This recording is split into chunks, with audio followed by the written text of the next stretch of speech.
দিকে আপনার নলের মুখটা করা রয়েছে। যুবক আমার, আমি বোঝাতে চাচ্ছি কাবা থেকে আমাদের নবীর দাম বেশি। জোরে বলো। যদি বলেন আমিনউদ্দিন ভাই, নবী পাকের দরবারে আল্লাহ যেতে বলেছেন, এর দলিলটা কোথায়? অবশ্যই দলিল দেব, তবে নবী আগে কাবা কিনা আগে দেখি।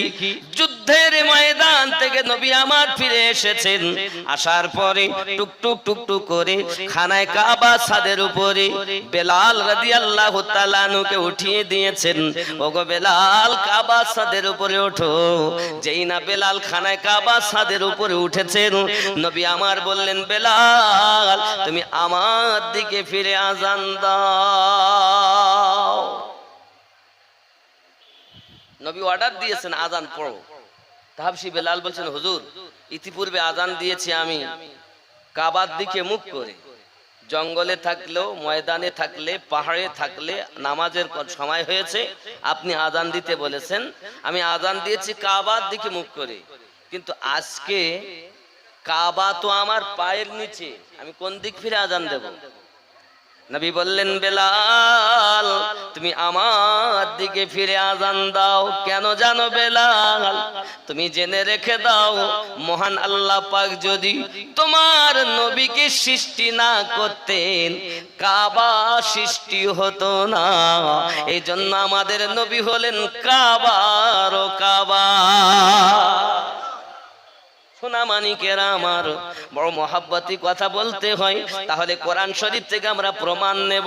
আল্লাহ পাক আল্লাহ তাআলা কেমন করে বলেছেন যে নবীর দরবারে যাও, এক শ্রেণীর মানুষ, মানে দেখবেন দল হবে 73টি, 72টি জাহান্নামী হবে, একটা দল জান্নাতি হবে। এখন ইউটিউব খুললে, ইন্টারনেটের মাধ্যমে দেখতে পাই আমাদের মতো লেকচারার বক্তারা বলছে জিয়ারাতের নিয়তে মদিনায় যেও না, হজের নিয়তে যদি যাও হজ হবে। হজের গাইড বুক বইতেও এটা লেখা আছে, হজের নিয়ত করে যেতে হবে। বন্ধুরে বন্ধুরে, তোমার জানা দরকার, তুমি মৌরির কাছে গেলে জমি রেজিস্ট্রি হবে, মৌরি জমি লিখে দেবে সব খতিয়ান, কত দাগ ডাইনে বামে আগে পিছনে করে দেবে। কিন্তু তোমার ওই দলিলের উপরে যদি সরকারি স্ট্যাম্প না থাকে, অফিসারের কাছে তোমাকে যেতে হবে।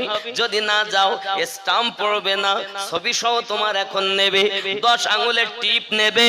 বাবাজি আমার, সোনা মানিকেরা, তুমি ওখান থেকে মদিনায় যাবে, আমার নবীর মসজিদ নববীতে যাইয়া এই 10টা আঙ্গুল দিয়ে যখন তুমিও টিপ সই দেবে, আমার নবী তখন তোমার এই হজ করা খানায় কাবা তুমি হজ তপ করেছো, ওই তপে স্ট্যাম্পটা আল্লাহর তরফ থেকে পড়ে যাবে। আর আল্লাহর তরফ থেকে যখন স্ট্যাম্প পড়ে গেল, তুমি হাজী হয়ে গেলে।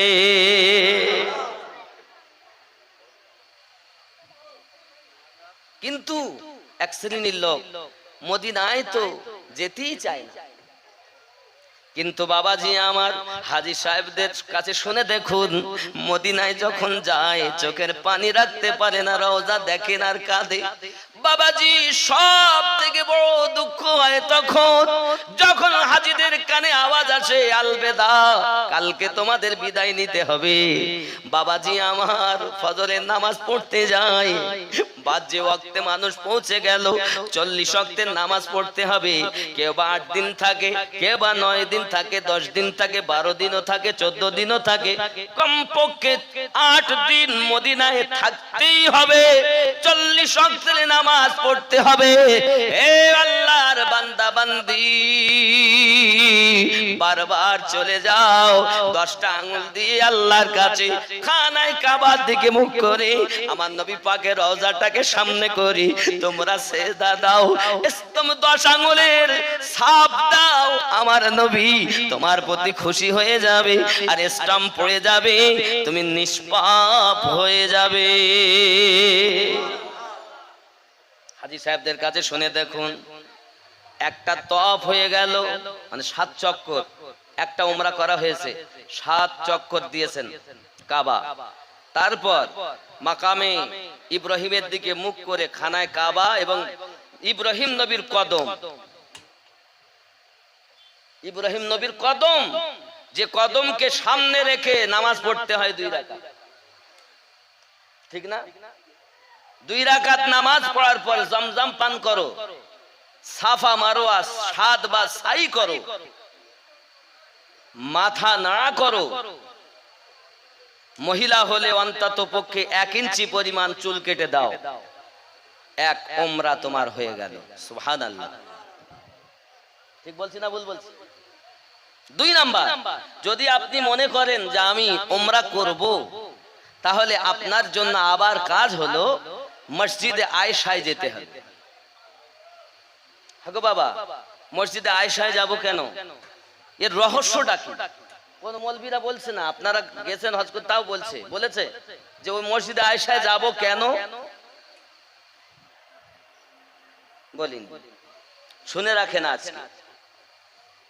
আব্বাজি আমার সোনা মানিকেরা, মসজিদে আয়েশা এই কারণে যাওয়া, আমার আপনার নবীর নওয়াসা ইমাম হোসাইন যখন মদিনা ত্যাগ করে মক্কায় গেলেন, খানায় কাবা তওয়াফ করতেছেন, বাবা আমার ইহরামের ভিতরে দুশমনের দল ছুরি লুকিয়ে রেখেছে। হোসাইন যখন পাশে আসবে তাকে কতল করে দেওয়া হবে। হুজুর আপনার বুঝতে পারলেন আমার এখানেও নিরাপত্তা নাই। ইমাম হোসাইনে পাক রাদিয়াল্লাহু তাআলা আনহু ওখান থেকে কারবালার পথে রওনা দিলেন। এখন কারবালার পথে রওনা দিতে গিয়ে মসজিদে আয়েশাতে গেলেন। তখন ওই জায়গা মসজিদে আয়েশা তৈরি হয়নি, ওই জায়গাটার নাম হলো তামিম। জায়গাটার নাম কি? তামিম। বন্ধুরে, কেন ওখানে ইমাম হোসাইন অবস্থান করেছেন? আমার নবী পাকের ঘোষিত আমার হোসাইন যখন ওখানে গেছে, ওই জায়গাটাই হবে দ্বিতীয় তওয়াফ করার জন্য তোমাদের আসল স্থান। ওখানে আবার যাবে, ইহরামের নিয়ত করে 2 রাকাত নামাজ আদায় করবে। তারপরে নামাজ আদায় করার পরে মাথার ওই তোমার কাফনটা ফেলে দেবে, কাপড়টা ফেলে দেবে, আর মাথায় দেবে না।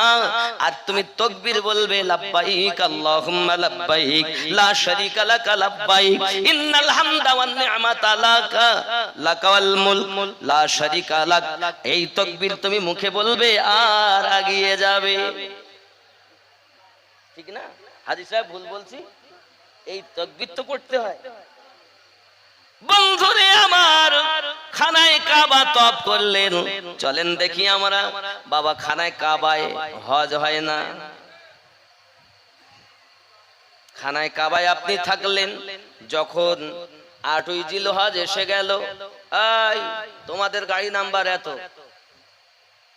গাড়ি নাম্বার এত, তোমাদের রুমের নিচে তোমরা আসবে, এত নাম্বার গাড়িতে উঠবে।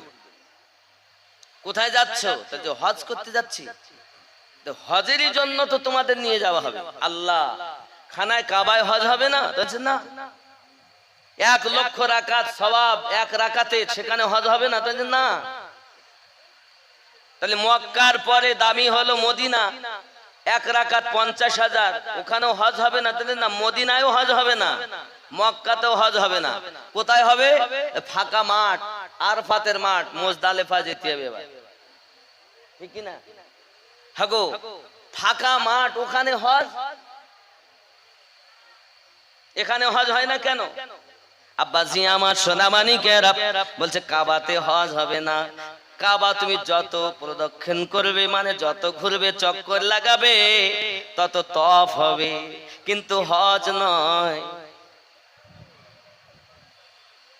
হজ কোথায় হবে জেনে নেন বাবা। আমি এই সত্য কথাগুলো বলি বলে আমার লোক দেখতে পারেন। বন্ধুরে আমার, হজ করব, খানায় কাবায় যাব, হজ হবে? বলেন না, তা হবে না।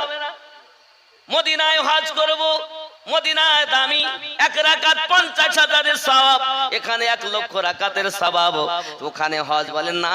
হজের জন্য তোমাদেরকে এবার মিনায় নিয়ে যাব, তোমাদেরকে মুজদালিফায় নিয়ে যাব, আরফাতে নিয়ে যাব। বাবা কি হবে আরফাতে?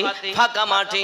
বলে ওইখানেতে তোমার আমার নবী সঙ্গে, তোমার আমার পিতা, আমাদের নবী তো পরে করেছেন, সর্বপ্রথম আদম ও হাওয়া, 2 জন 2 দিকে যখন আপনার পাঠানো হলো, একজনাকে আপনার জেদ্দাতে আর একজনাকে শরণ দ্বীপে।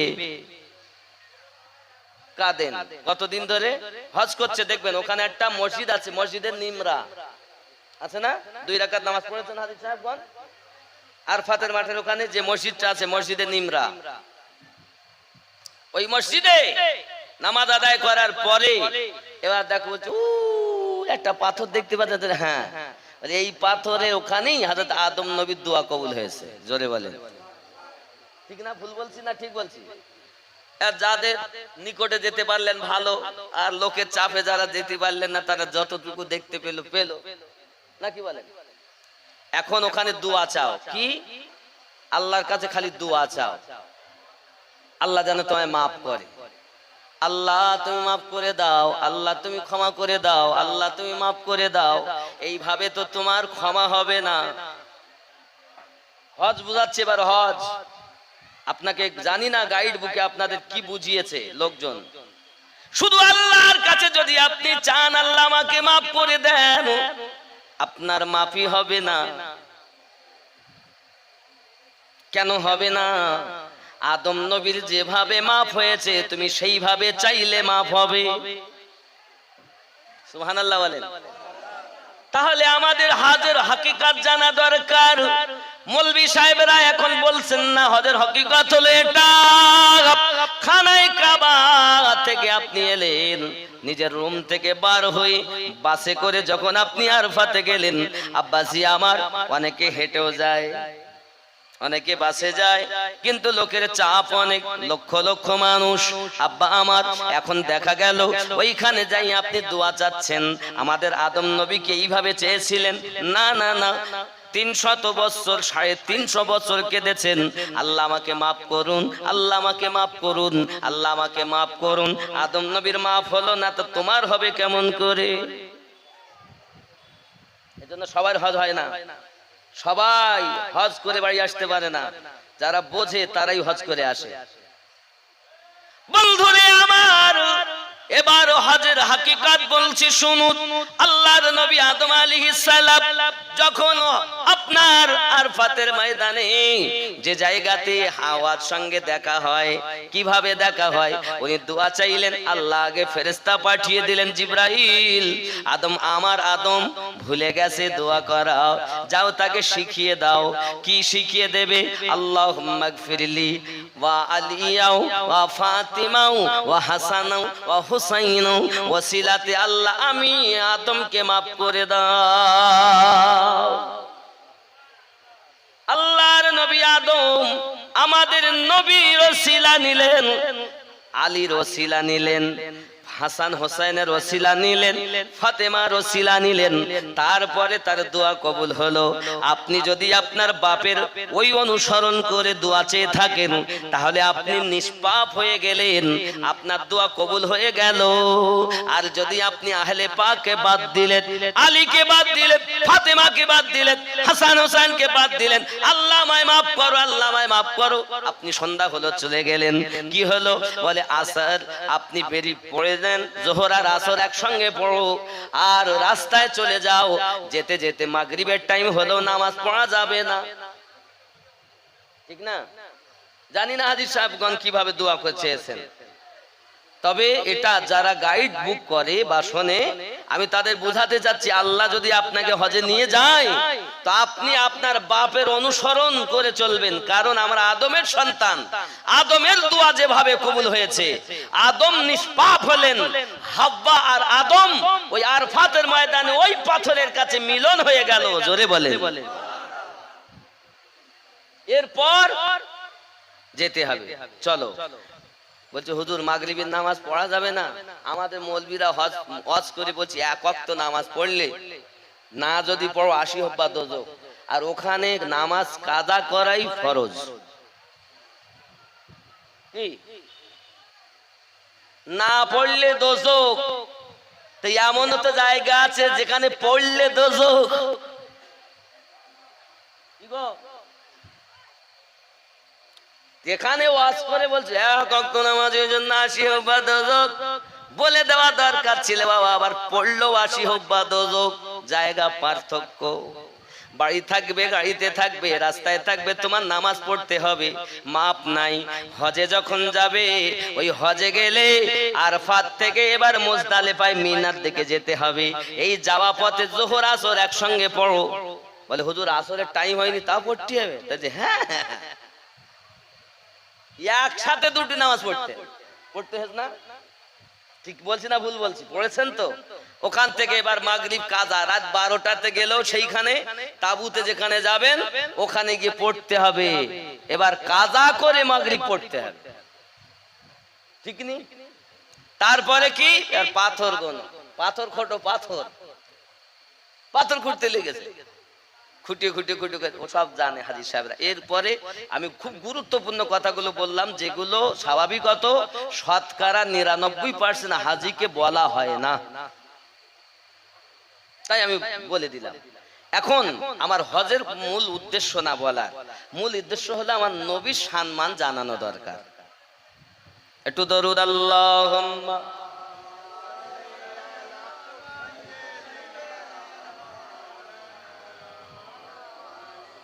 बस बस बस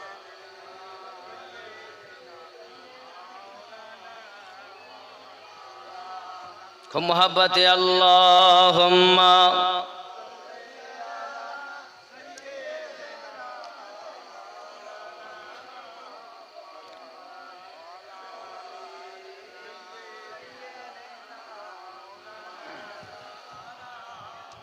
আব্বাজি আমার সোনা মানিকেরা, এখন যদি কেউ বলে আমি মদিনায় যাব না, চলেন আমার আল্লাহ পাক ওয়াজ করে বলতেছেন কোরআন মাজিদ সূরা নিসা আয়াত নাম্বার 64, মহান আল্লাহ পাক জানিয়ে দিচ্ছেন বিসমিল্লাহির রহমানির রহিম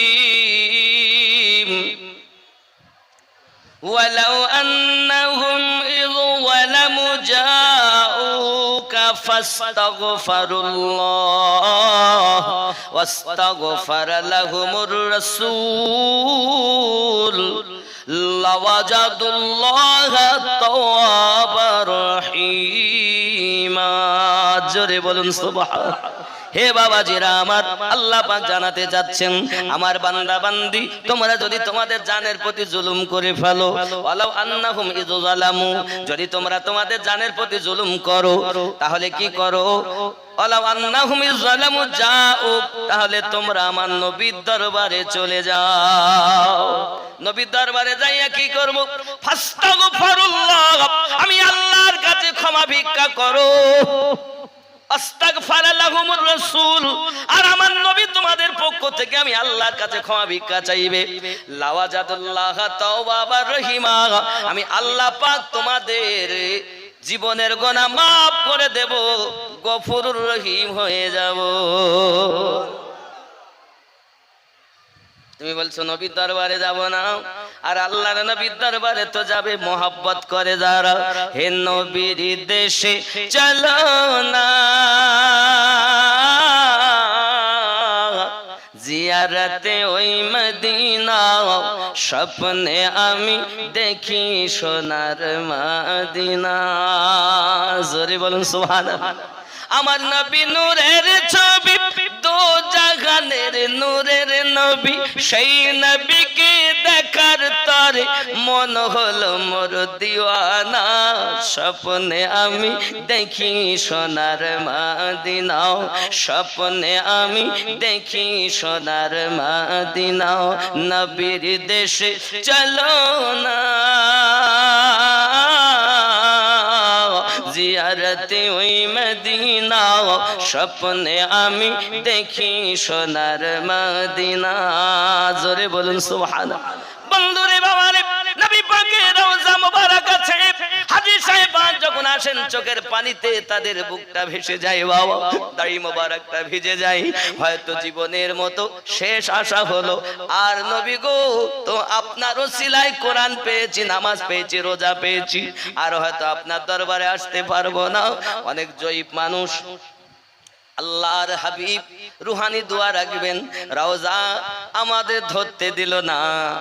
দূর থেকে রওজা দেখেছি, এই ছিদ্র দিয়ে দেখো আবু বকর রাদিয়াল্লাহু তাআলা শুয়ে আছেন ডাইনে, বামে শুয়ে আছেন ফারুক আজম, মিডলটা আমার দয়ার নবীর রওজা মুবারাকা।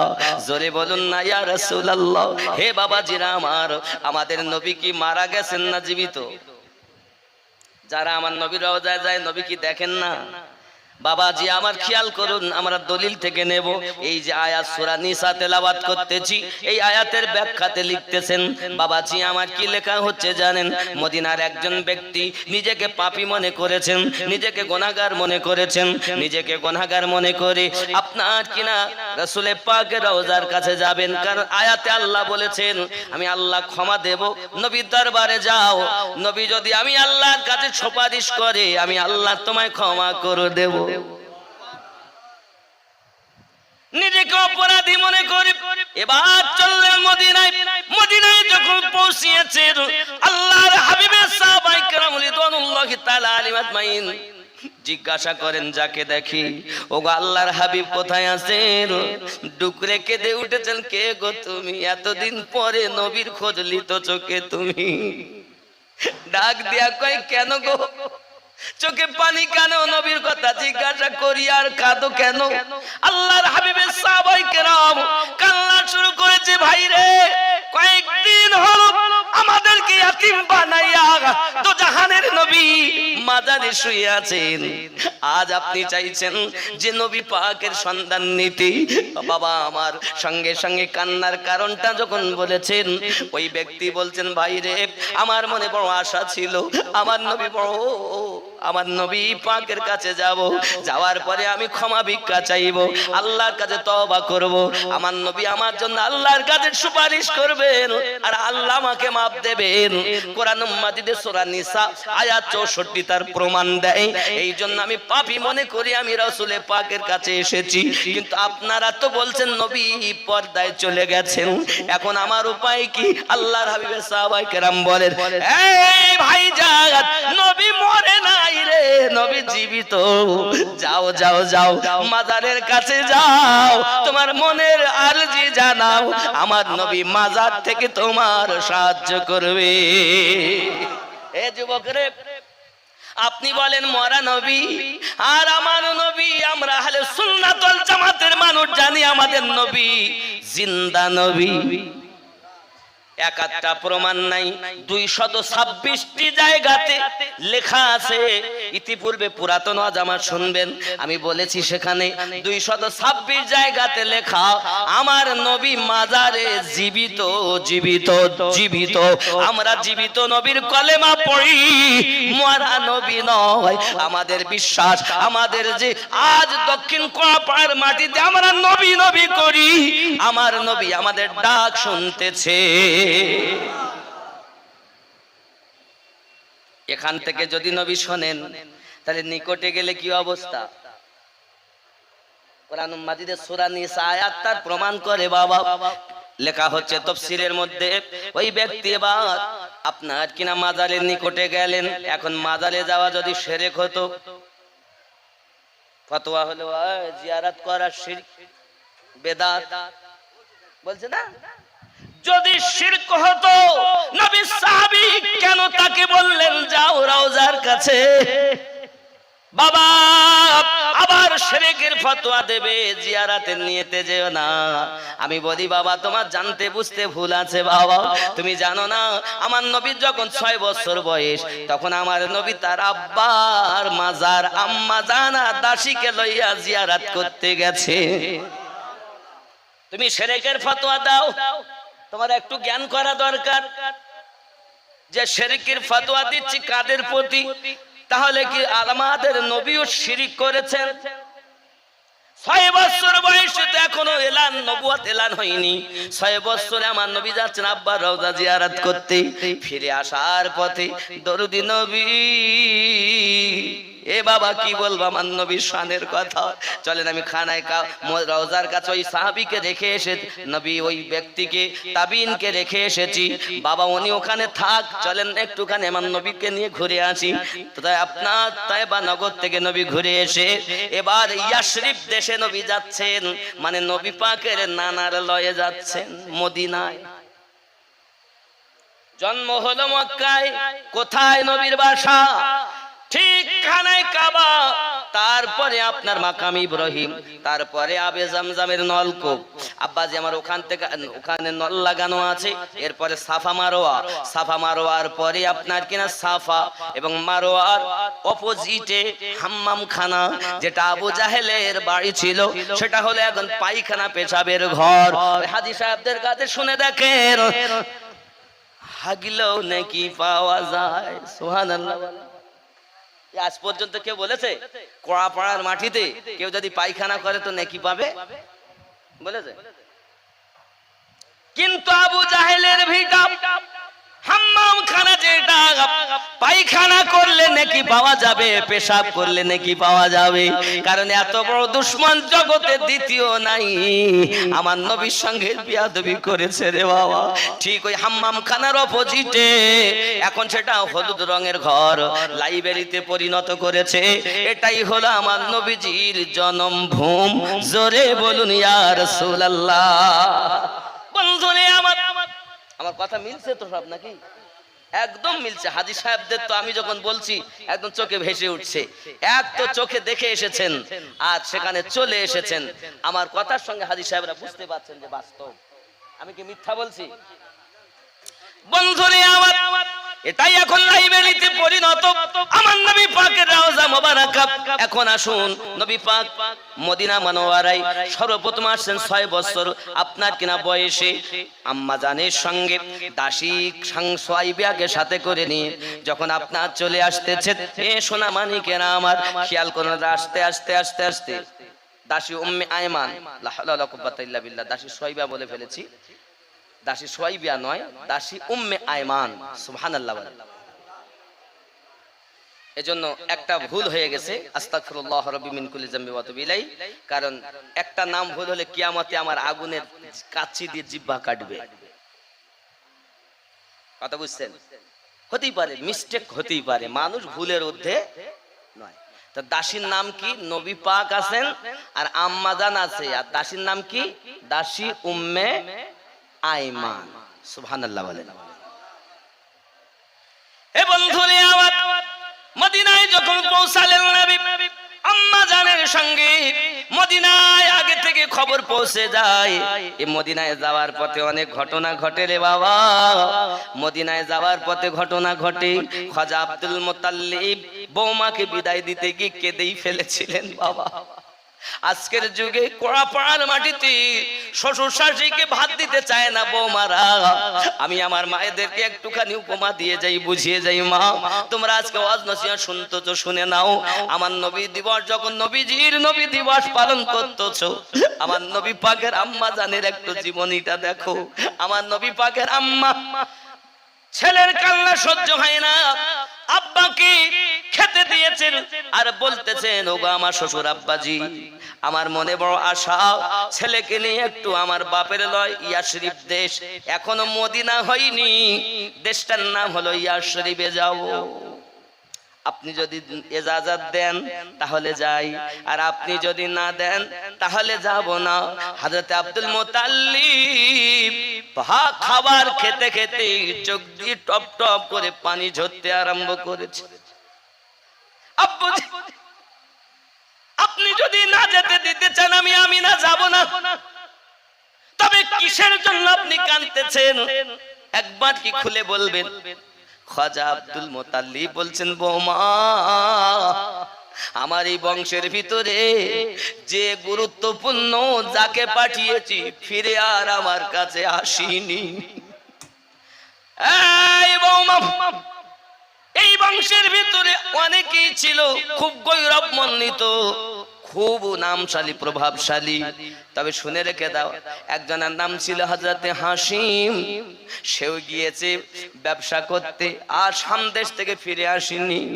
2 নম্বরে ছিল হযরতে আব্দুল্লাহ, সেও গেল তাও ফিরে এলো না।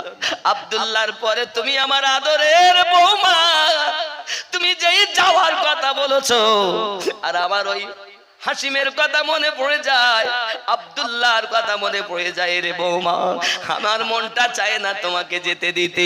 শ্বশুর আব্বা দেখেন, দাদু ভাই এদিকে বারবার বলেন, দাদুজি আমি আমার আব্বাকে দেখবো। জোরে বলেন সুবহানাল্লাহ। একদিকে দাদু ভাই দোজাহানের নবী, আর একদিকে বৌমা। এখন ছেলে হারিয়েছেন, বৌমা যদি হারিয়ে যায় তাহলে তো বড় মুশকিল। হযরত আব্দুল মুত্তালিব বলেন, আমি কাকে নিয়ে বাঁচবো দুনিয়ায়? যুবক রে, তারপরও ধৈর্য ধরে বৌমাকে বললেন, বৌমা গো তুমি যাও, আমার কোনো আপত্তি নাই বাবা। সোনামানি মনের ভিতরে দুঃখ চেপে রেখে বৌমাকে গুছিয়ে নিতে বললেন। দাসী উম্মে আয়মান একটি ঘোড়ার উপর, উটের উপরে, আর একটি উটের উপরে হযরত আমেনা আর আমাদের দয়ার নবী চেপেছেন। নবী কোলে, আমেনা উটের উপরে। আর যেই কিনা আপনার উট ছাড়তে যাবেন, হঠাৎ করে আব্দুল মুত্তালিব মাথা চক্কর খেয়ে জমিনে পড়ে গিয়েছে। হযরত আমিনা উপর থেকে নিচে নেমে শ্বশুর আব্বার মাথাটা জাঙের উপরে দিয়ে দাড়ি মোবারক গুলো আপনার বুলিয়ে দেয়, আর মাথায় পানি দিয়ে হুঁশ যখন ফিরে গেল, হুঁশ ফেরার পরে আপনার কিনা বলছে, আব্বুজি আমি যাব না, আর যাব না। বৌমা গো কি জানি আমার কি হয়ে গেল, হাসিমের কথা মনে পড়ে যায়, আব্দুল্লাহর কথা মনে পড়ে যায়। বৌমা গো তোমাকে বিদায় দিতে জানো আমার কলিজাটা ফেটে যায় রে বৌমা। তবে আমি আমার দাদু ভাইয়ের কান্না সইতে পারি না। আব্বা হারিয়েছে আমার দাদু ভাই, আমি চাই না আমার দাদু ভাই আমার কাছে কাঁদবে, এতিম মুহাম্মদ আমার সম্মুখে কাঁদবে, আমি দাদু হইয়া সইতে পারি না। আমার আদরের নাতি না, আমার আদরের নাতি না, সে আমার কলিজার টুকরা। ওগো বৌমা যাও যাও যাও, লইয়া তুমি যাও। আমার নবী পাক সাল্লাল্লাহু আলাইহি ওয়াসাল্লাম এর সাথে করে নিয়ে শ্বশুর আব্বা যখন উঠে লাঠিটা করে দিয়ে যখন দাঁড়িয়ে গেছে, লাঠি ঠেকা দিয়ে, বৌমা যাও। এমন যত সময় আমার নবী পাক এবং হযরতে আমিনাকে আব্দুল মুত্তালিব দেখতে পান, তত সময় চোখ ফেরান না বাবা। বাবারে এমন কোন বৌমা আছে নাকি শ্বশুর শাশুড়ি খেদমত করবে? শ্বশুর বাড়ি গেলে বৌমা, শ্বশুর কাঁদে, শাশুড়ি কাঁদে, কাঁদে না বাবা, কাঁদে না। আরো তো বলে কি বেঁচে গেছি, পয়জান দূরে চলেছে। কি বৌমা এখন বৌমার মতো হয়ে আছে। বৌমা হয়ে ঘরে আসলে হবে না রে বাবা, মেয়ে হয়ে ঘরে আসতে হবে। আর শাশুড়ি হয়ে ঘরে থাকলে হবে না, আম্মা হতে হবে। যদি শাশুড়ি না হয়ে মা হতে পারে, আর বৌমা না হয়ে যদি মেয়ে হতে পারে, সংসারে অশান্তি থাকতো না রে বাবা। আসলেই তো শাশুড়ি হয়েই থেকে গেল, বৌমা হয়েই থেকে গেল, আর সংসারে শান্তি পাওয়া গেল না। আমি অনুরোধ করব, আজ থেকে নবী দিবস থেকে সবক নিন। আজ থেকে আর শ্বশুর শাশুড়ির সঙ্গে ঝগড়া নয়, নিজের মায়ের এবং নিজের বাপের থেকে বেশি শ্বশুর শাশুড়িকে আদর যত্ন করব। এটা নিয়ত করেন, তাহলে জলসা দিয়ে নবী দিবস করে লাভ আছে। আর যদি আপনি নাই করেন, যা তাই থেকে গেলেন, তো করে লাভ কি? শিক্ষা নেন আম্মা জান আমিনা থেকে, হযরত আমিনা রাদিয়াল্লাহু তাআলা না জান। এখন মদিনার মানুষ সবাই অপেক্ষায় রত, মুস্তাফা আসছেন, মুস্তাফা আসছেন। বাবাজি আমার সবাই রাস্তায় দাঁড়িয়ে আছেন, কেউ আপনার কিনা দেখেন, ওই দেখো ওই দেখো, ওই তো যেন সূর্য উদিত হয়েছে বাবা। পাহাড়ি অঞ্চল, পাহাড়ি অঞ্চল। আমি যখন মক্কা মদিনায় গেছি, চোখে ভরা পানি, বুক ভরা বেদনা নিয়ে কেঁদেছি আল্লাহ। সব দিকে পাহাড় আর পাহাড়, এইখানে আমার দয়ার নবী কত কষ্ট করে ইসলামের আলো জ্বালিয়েছেন, যে আজ তামাম পৃথিবীর মাটিতে ইসলামের ডাঙ্কা বাজতেছে। বন্ধুরে, মনে বড় কল্পনা, মনে বড় জল্পনা। আমার নবীরে প্রেম করো, ভালোবাসো। প্রেম করলে হো জগতে লাভ, পর জগতেও লাভ। চলুন না গিয়ে যাই। এমন সময় আমেনা রাদিয়াল্লাহু তাআলা আনহা, সবাই বলছে ওই তো, ওই তো আমেনা আসছে, ওই তো। মনে হয় ওই যে চন্দ্রের মতো ফুটফুট করছে, এটাই মনে হয় মুহাম্মদ হবে। ওটাই মনে হয় মুহাম্মদ হবে। জোরে বলুন সুবহানাল্লাহ। আমার নবী যখন মদিনায় পৌঁছালেন, ইয়াসরিব দেশে পৌঁছালেন, আমার নবী পাককে তারা কোলে করে নেয়। একজন আমার নবীর কদম মাটিতে ঠেকতে দেয় না, আদর যত্ন করে ইয়াসরিব দেশে নবী প্রথম যান। এমন সমাতি বন্ধুরে আমার বাপের নয় যখন উনি থাকে, বিভিন্ন রকমের নমুনা নিদর্শন দেখে। দাসী উম্মে আয়মান বলেন, আমেনা বোন আমার মনের ভিতরে বড় আশা আছে, আমি একটু মদিনার ইয়াসরিবের শহরটা ঘুরে আসি, বাজারটা ঘুরে আসি, বাজারটা দেখা আমার বড় ইচ্ছা আছে, মদিনার বাজারটা একটুখানি দেখবো। হযরতে আমেনা বলেন, ওগো উম্মে আয়মান, শুনে রেখে দাও বোন, তুমি তে যাবে কিন্তু তুমি জানো না আমার এই ছেলের কত নমুনা আমি দেখেছি গর্ভে ধারণ অবস্থায়। এ যা আখিরি জামানার নবী, এর তো শত্রু অনেক। তবে আয়মান, রাস্তায় যদি কেউ জিজ্ঞাসা করে ছেলেটার নাম কি, যেন তুমি পরিচয় দেবে নাও। তোমার নাম যে দাসী উম্মে আয়মান, তোমারও পরিচয় যেন দেবে নাও, কারণ তোমার নাম দাসী উম্মে আয়মান সেটাও তাওরাতে আছে, তোমার নাম কি হবে সেটাও আছে, সব পরিচয় তাতে লেখা আছে।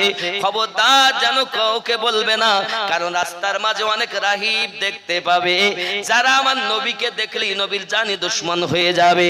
ওরে আবু উম্মে আয়মান, আমার নবীর পরিচয়, আমার বেটার পরিচয় যেন তুমি দেবে না। শোনেন নবীর কথা শোনেন। দাসী টুকটুক করে বাজারের দিকে যাচ্ছে, আর বাজারের মুখেই এক রাহিব ছুটে এসেছে। ছুটে এসেই বলছে, তোমাদের বাড়ি কোথায়? দাসী চুপ হয়ে আছে। নাম কি? চুপ হয়ে আছে। বাচ্চাটার নাম কি? তাও চুপ হয়ে আছে। কিছুই বলছো না, একটা তো কথা বলো। আচ্ছা যদি তুমি না বলো, অন্তত আমি জিজ্ঞাসা করব, হ্যাঁ আর না বল, তাহলে বুঝে নেব। জিজ্ঞাসা করছেন, তোমার নাম কি? উম্মে আয়মান। তোমরা কি মক্কা থেকে আসলো? জি হ্যাঁ। জি। এই ছেলেটার নাম কি? মোহাম্মদ। জি।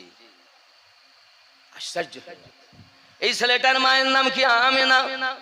এই ছেলেটার আব্বার নাম কি? আব্দুল্লাহ। এ কথা যখন রাহিব বলছে, দাসী উম্মে আয়মান শুধু মাথা নাড়ালেন। হ্যাঁ। এমন সময়তে ওই রাহিব হাত জোড় করে বলে, দাসী উম্মে আয়মান, আমি তাওরাতের পণ্ডিত, আমি তাওরাতের পণ্ডিত।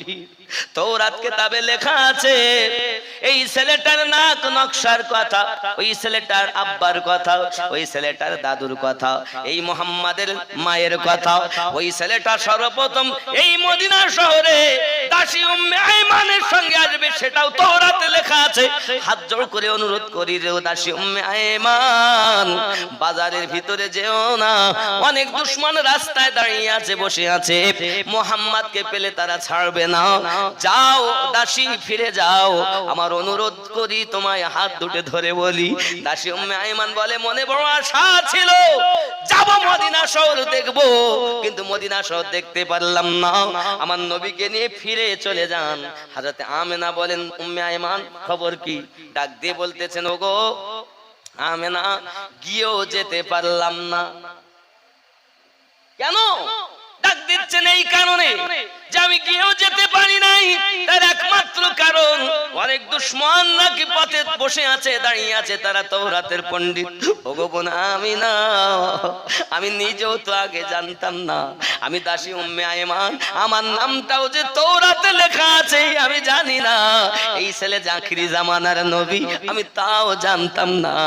সঙ্গে সঙ্গে বলছেন, বোন আমিনা, বোন ওগো দাস, ওগো বোন উম্মে আয়মান, আমি আমিনা বলি, শোনো, পৃথিবীর জমিনে আমার এই সন্তানের যে কত মুজিজা একমাত্র আমি জানি, আর ওকে যে লালন পালন করেছি হালিমা তো সাদিয়া সে জানে। অনেক কথা দাসী উম্মে আয়মান, চলো না, আর আমাদের মদিনায় থাকা হবে না, ইয়াসরিব দেশে আর থাকা হবে না, ইয়াসরিব থেকে আমরা এবার রওনা দেব আবার মক্কার পথে। আব্বাজি আমার সোনা মানিক, মানুষ দলে দলে দুশমন, কারণ নবী যখন এসেছি কেউ না কেউ তো দেখছে, সংবাদ পায়, দলে দলে মানুষ দেখতে আসে, কারণ আমার নবীর নূর চেহারা এমন। আল্লাহ পাক বলেন ওয়াদ-দুহা ওয়াল-লাইলি ইযা সাজা, আমার নবীর চেহারা হলো ওয়াদ-দুহা। কখনো বলেছেন ওয়াদ-দুহা, কখনো আমার নবী পাকের শান বলতে আল্লাহ বলেছেন ইয়াসিন, কখনো বলেছেন তাহা, কখনো বলেছেন মুজাম্মিল, কখনো বলেছেন মুদাথ্থির। আমার নবীর তুলনা নাই, আমার নবীর নূর চেহারার তুলনা নাই। পূর্ণিমার চাঁদের থেকে আমাদের নবী সুন্দর। কি ভেবেছেন? চলে যাচ্ছেন রাস্তা দিয়ে, মানুষ দেখে তো এই রাস্তা বাদ দিয়ে আরেক রাস্তা ধরে। 14 দিন পর রাসূল পাক সাল্লাল্লাহু আলাইহি সাল্লাম বলেন, আম্মা, আমার তো আব্বার জিয়ারাতের ইচ্ছা ছিল। এখন দাসী উম্মে আয়মান এবং হযরতে আম্মা আমিনা রাদিয়াল্লাহু তাআলা আনহা আবওয়া নামক জায়গাতে আপনার কিনা যে অবস্থান করলেন, ওখানে আপনার আমার নবীকে ডাক দিয়ে বলতেছেন, ওগো বাবা মুস্তাফা, ওই যে তোমার আব্বা জানের রওজা, জোরে বলুন সুবহান। কিভাবে চিনেছে ওইটাই আব্বার রওজা? তার নমুনা হযরত আব্দুল মুত্তালিব আগে থেকেই দেখেছে। অনেক কথা বাবা কিতাবের ভিতরে লেখা আছে।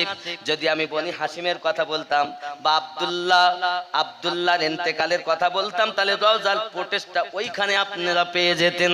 সারমর্ম এটাই বোঝেন। হযরত আমিনা রাদিয়াল্লাহু তাআলা নিশানা অনুযায়ী বলেছেন, ওটাই হলো তোমার আব্বা জানের রওজা। আমার নবী পাক সাল্লাল্লাহু আলাইহি সাল্লাম এবার নেমে আব্বা রওজার কাছে চলে গেছেন। বাবা জিয়ারত করতে গেছেন, জিয়ারত করেন নবী। ওইখানেতে কত আমার নবী কাঁদেন আব্বু আব্বু করে। বাবা এমন সময়তেই দেখা গেল হযরতে আমিনা রাদিয়াল্লাহু তাআলা না যেন মাথাটা ভারী হয়ে যাচ্ছে। দাসী উম্মে আয়মানকে ডাকছে, দাসী উম্মে আয়মান কাছে এসো, কাছে এসো। দাসী উম্মে আয়মান কাছে এসেছে। আসার পরে বন্ধু আমার মাথাটা যখন চক্কর খেয়ে গেল, দাসী উম্মে আয়মান আপনার কিনা জাঙের উপরে নিয়েছেন। আমিনা বলেন, ওগো দাসী উম্মে আয়মান, আমার মুহাম্মদকে আমার কাছে ডেকে দাও। বন্ধু আমার নবী আসলেন আম্মা জানের কাছে, চক্কর খেয়ে মাথা পড়ে গেছে। বাবাজি সঙ্গে সঙ্গে নবী আমার বলছে, আম্মা আপনার কি হয়েছে, কি জন্য এমন করতেছেন? আমার নবী পাককে ডাক দিয়ে সঙ্গে সঙ্গে বলছেন, বাবা মুহাম্মদ, জি আম্মা, আমি কয়েকটা উপদেশ তোমাকে দেব বাবা। প্রত্যেক নতুন জিনিস পুরাতন হইয়া যায়, আমিও পুরাতন হইয়া যাব রে বাবা। সব একদিন চলে যাবে, আমিও একদিন চলে যাব। হয়তো আমার যাবার সময় এসে গেছে। তুমি যখন তোমার আব্বার রওজা জিয়ারত করতেছিলে, আমি আমিনা দেখি আমার চোখটা বন্ধ হয়ে গেছে।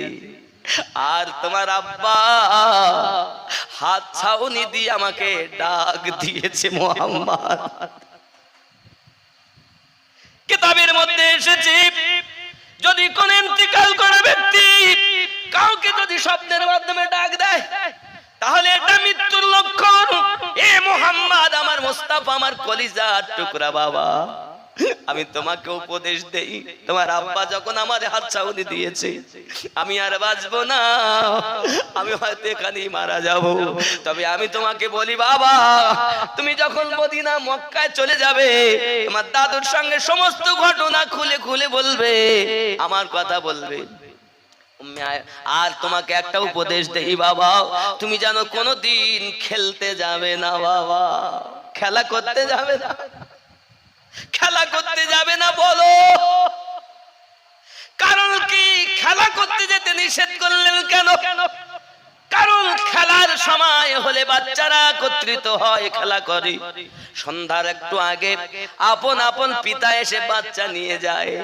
ওগো মুস্তাফা, এতদিন আমি আমিনা তোমারে লইয়া এসেছি, আজ তো আমি আর থাকবো না। খেলতে যখন যাবে তখন তোমার আব্বার কথা মনে পড়ে যাবে, তোমার মায়ের কথা মনে পড়ে যাবে, তুমি কাঁদবে।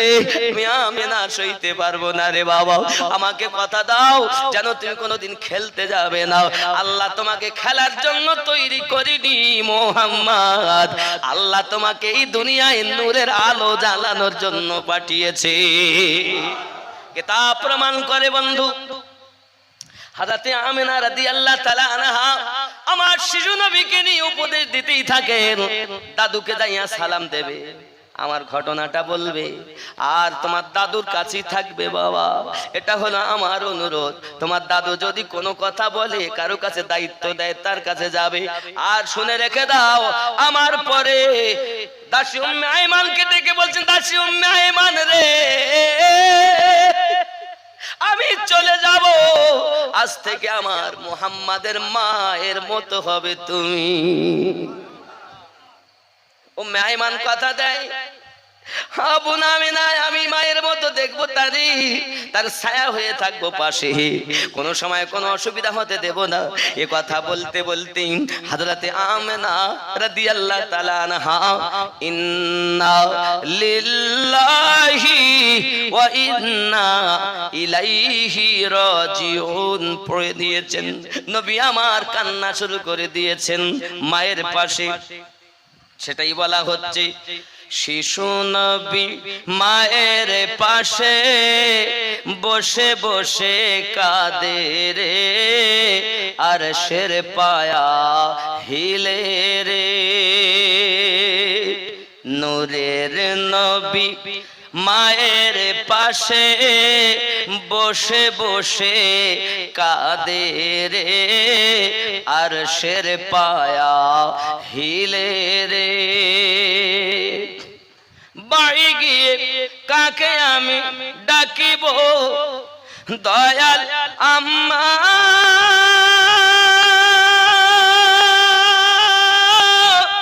কে বা আমায় কোলে নেবে, কে বা দিবে মুখে চুমা। গর্ভে এতিম পিতা হারা মাও গেল চলে রে, আর শের পায়া হিলে রে।